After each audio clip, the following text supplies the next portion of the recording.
Hi there, it's Callum Newman. I'm the editor of Australian Small Cap Investigator. Back in June, I attended a conference for junior mining companies called the Rising Resource Stars Conference. It's held every year and it's been going for a long time. At that conference, the main speaker was a fund manager and a trained geologist called Hedley Widdup. Last week, Hedley and I sat down to go over 12 stocks from that conference. That covered gold, nickel, lithium, and we talk about copper, all to do with, again, the resource sector in Australia and the most promising juniors. Now, here we are talking about one very specific stock. Here's Hedley Widdup. All right, well, let's go to Gascoyne, which is going over to gold. In Australia, we haven't really talked about gold that much this week. No, we haven't. No. So gold, I mean, one of the reasons I like gold, and we've alluded to this, is that it's just quite simple to have a project. And the economics of it tend to be far easier to figure out from a standing start as well. And it's not to say that figuring the economics out is dead easy, but there are so many gold projects around. You know, for every 10 gold projects, there'd be a collection of everything else, right? So if you look across the market for juniors in Australia, somewhere around half of them would be involved in a gold project one way or another. Gascoyne's had an interesting history. It's had a lot of speed bumps along the way and a lot of difficulties.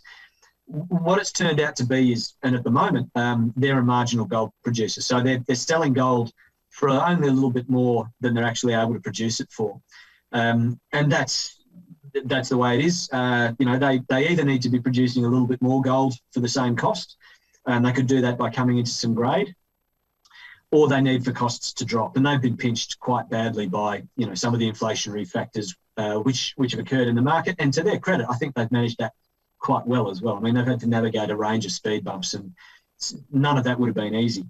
They're making a discovery at the moment, looks to be reasonably graded, reasonable thickness, and it's very, very close to their processing plant in that it seems to be, right next to one of their operating pits. So it shouldn't be too big a problem in terms of access and bringing that to bear. They're drilling it out at the moment, so it's not going to affect their 2022 producing figures, but 23, maybe 24, probably, they might start to see a difference in their fortunes brought about by being able to bring some of that all to bear. So the other thing about a marginal gold producer, which is important to remember, is that if you buy two gold companies on the basis that you think the gold price is going to go up, one's a high-grade producer with a massive profitable margin. One of them's a very, very marginal producer and makes very little money at the gold price. If the gold price goes up by a little bit, the marginal producer makes a ton more cash than they were, whereas the high-grade producer makes very little extra in terms of percentage expansion of its margin. So,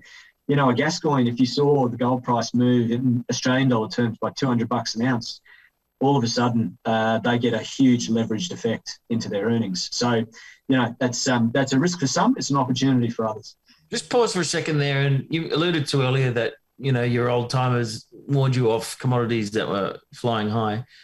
Gold has sort of gone sideways, but the stocks themselves have absolutely been hammered. Is that kind of bearish enough for you to get more interested in general in the sector? Gold is such a tough one because it behaves sometimes like a currency and sometimes like a commodity. And me saying it behaves like a currency is just a cop-out to say that it's really difficult to predict what it's going to do, because that's how you predict currencies, you guess. So gold is it's a commodity which classically responds well to inflationary environments, but it tends to react most positively to inflation when inflation rubber hits the road and starts to get its head above interest rates and produce an environment where real interest rates are very low to negative. And by real interest rates, I mean take the rate of interest and then extract from that the rate of inflation. And if that's a low number or a negative number, so if it's 9% interest rates, take away 7% interest, 2%, okay, we're talking. If it's 9% interest rates by minus 2% inflation, might be a bit high. So at the moment, we've got this sort of, it's going like this really in terms of whether it's real positive or real negative. And it has been a very low real rate for quite some time. I mean, interest rates have just been so low. That should be good for gold. The thing is that you don't find big pockets of money that swing around to gold until the crisis starts to take hold. And the crisis, as it were, hasn't started to take hold yet. So interest rates have moved. Inflation is very real and obvious. But what's wrong with the world? Well, it's a bit of denial, isn't it? So there's been enough days in the equity market where interest rates have moved up. Someone's made a big announcement about that, and traders have said, oh, okay, it's not so bad. You know, it's maybe not as high as it needs to be for us to start to really panic. So let's buy a few equities today. That's a risk on day. And whilst you still have those, then there isn't the panic which is needed to push gold up. So I think it's got a really interesting, possibly perched fundamental in that regard.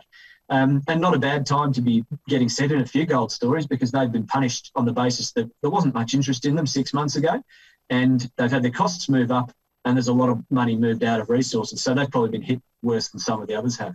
So yeah, it's an interesting space from that perspective. Yeah, well, I know. I remember back in August 2020, there was when gold had spiked, and there was a front page on the Financial Times or something. And I remember saying, yeah, it's probably the top for gold, but I never thought it would keep going down as long as it has, the sector. There's been a few rallies along the way, but it's mostly been down. Well, there you go. That was Hedley and I chatting about one of the stocks from the Resource Rising Stars Conference in Queensland. Now, that full conversation went for a full hour, and we covered a lot more material around battery minerals and other stocks in that space on the ASX. That's bonus content for you when you become a subscriber to Australian Small Cap Investigator. You can click on the link below this video to take a trial period, and you've got 30 days to decide if it's for you. Otherwise, you can get a full refund. And of course, the conversation with Hedley is included with that, regardless of what you decide to do. So I hope you give it a go. Every month I release an issue on what I think is the most exciting small cap on the ASX. Sometimes I do more than one.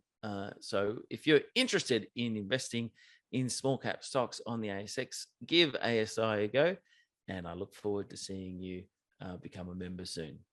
Goodbye.